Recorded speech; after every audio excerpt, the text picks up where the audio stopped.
क्या आपको पता है जापान जैसे शक्तिशाली और विकसित देश पर एक समय चीन का राज था, लेकिन आज जब आप जापान जाएंगे तो चीन का नामो निशान मिट चुका है। न किसी शहर और न ही किसी सड़क पर किसी चीनी आक्रमणकारी का नाम शेष है। जापान ने अपनी स्वतंत्रता के पश्चात सबसे पहले उन निशानों और नामों को बदला। आखिर क्यों जरूरी है नाम बदलना?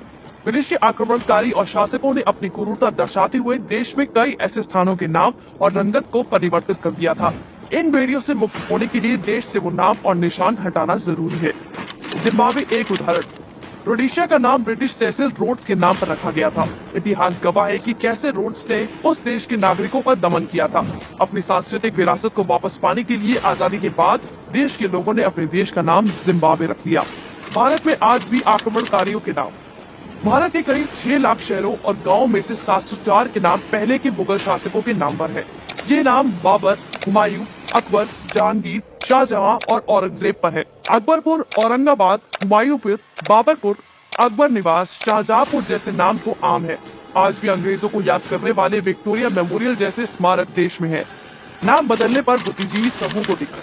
सवाल ये है कि आखिर भारत को नुकसान पहुंचाने और भारतीय संस्कृति के मान सम्मान को ठेस पहुंचाने वाले क्रूर शासकों के नाम पर आज आजादी के 75 साल बाद भी हमने शहरों और गांवों के नाम क्यों रखे हैं? वामपंथी इतिहासकारों और अंग्रेजों की बनाई पार्टी कांग्रेस ने इन्हीं आक्रमणकारियों की तरफदारी करते हुए आजादी के बाद भारत का रंग रूप तैयार किया और जनता को वैसा ही इतिहास दिखाया। आज देश की जनता अपने शहरों और सड़कों के नाम वापस पुराने नाम पर करना चाहती है, तो ये निठल्ले वामपंथी और लिबरल लोग इतिहास की दुहाई देने लगते हैं। वो कहने लगते हैं कि केंद्र सरकार गड़े मुर्दे उखाड़ रही है। जरूरी है नाम बदलना। हर शहर की पहचान उसकी संस्कृति और गौरवपूर्ण इतिहास से होती है। बॉम्बे का नाम मुंबई इसलिए हुआ क्योंकि वहाँ मुंबा देवी का प्राचीन इतिहास रहा है। संगम के शहर प्रयागराज के नाम का पुनर्रखने के पीछे भी पवित्र कारण है। ऐसे हजारों उदाहरण हैं जो दर्शाते हैं कि हर नाम के पीछे एक कारण होता है, जो सांस्कृतिक और मानववैज्ञानिक रूप से वहाँ के बाशिंदों के लिए बेहद जरूरी होती है।